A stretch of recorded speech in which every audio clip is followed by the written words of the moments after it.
Hello and welcome back to Cooking with Chef Dama. We're coming to that time of the year. Yes, the holiday season. It's a time when we're going to have to loosen our belt buckles because we're going to eat a great feast. This time of the year, we cook turkey. Now, for all of you who are sort of tired of years and years of eating turkey that's dry and bland and got no flavor, well, we're going to change that. We're going to use a little bit of Indian spice and we're going to really breathe life into that turkey. So for this episode, we're going to talk holiday specials and we're going to do turkey with fantastic cornbread stuffing, a delicious cranberry sauce, and turkey gravy to go with it. So without any further ado, let's cook!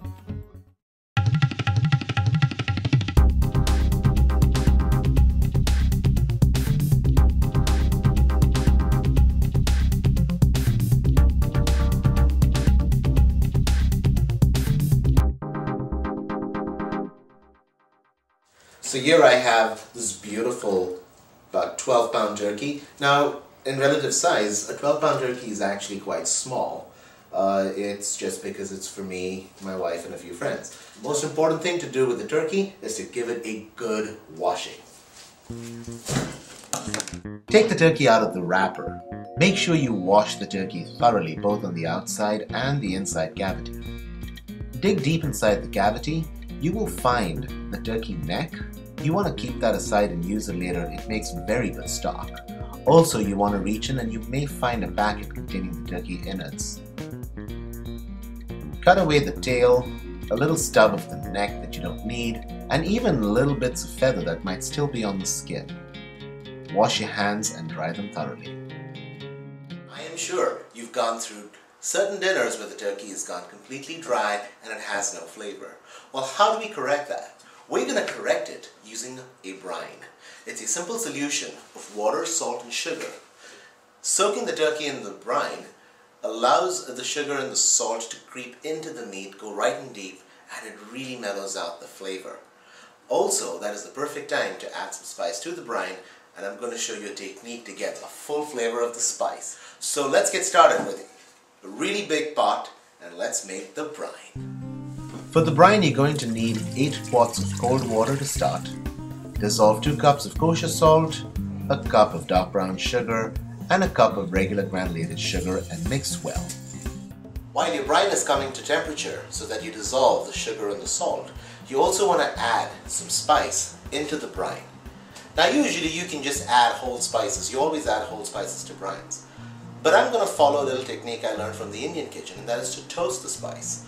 Now by toasting the spice, what you do is you actually are waking up the aromatic oils in the spice, and then when you add the hot spices to a hot liquid, you'll hear a sizzle, and then you know that those aromatics are getting into this brine. It's kind of seeping all in. We're going to toast the spice using a heavy bottomed skillet. In a heavy bottomed pan, start with toasting 3 to 4 bay leaves with 3 to 4 green cardamom pods, a tablespoon of coriander seeds, a teaspoon of cloves, 3 to 4 small cinnamon sticks, 2 tablespoons of whole peppercorns. You can just eyeball it. Use dried red chilies. I'm using some guajillo and some chile d'arbol, and I've also added a teaspoon of fenugreek seeds, but that's optional. Make sure you constantly agitate the spices so they don't burn, and add it to the brine when it's properly toasted. Mix it real well, and you should give it a taste to make sure that it's highly seasoned and flavorful. The brine smells fantastic, but I want to now bring it down to room temperature so that I can introduce it to the turkey. So for that, I'm going to plug the sink and I'm going to set a water bath. You can use ice to cool down the brine, but do know that that'll dilute the brine. You have to correct the seasoning. Now when it comes to brining a turkey, there's another problem that we're going to encounter. What do we brine the turkey in? Turkey is such a huge bird, and I'm guessing nobody out there has got huge pots to brine the turkey, to cover it and make sure that it is submerged completely. So what do? Very simple. We use an ice cooler. It's perfect. A cooler is an insulator. So with ice packs and even ice in this, your turkey is going to keep at the right refrigerator temperature till it is time to cook. Place the turkey in the cooler and cover it with the brine that has been brought down to room temperature. Add in a couple of ice packs as well as a little bit of water to make sure that your turkey is completely submerged. Close it and leave it aside for at least 24 hours. We're going to need a spice rub to coat the bird, get it all over the skin to give it that nice additional zest. So we're going to take some spices, toast it, grind it together and make a phenomenal flavorful spice rub. For the spice rub, you're going to need 1 tablespoon of fennel seeds, 3 to 4 cardamom pods, a teaspoon of coriander seeds, a tablespoon of cumin seeds, 2 to 3 cinnamon sticks, and a tablespoon or more of whole peppercorns. Roast well, agitating constantly.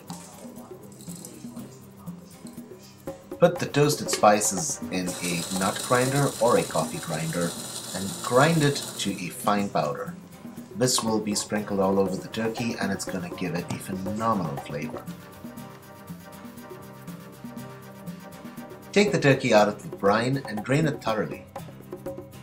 Line a baking tray with paper towels.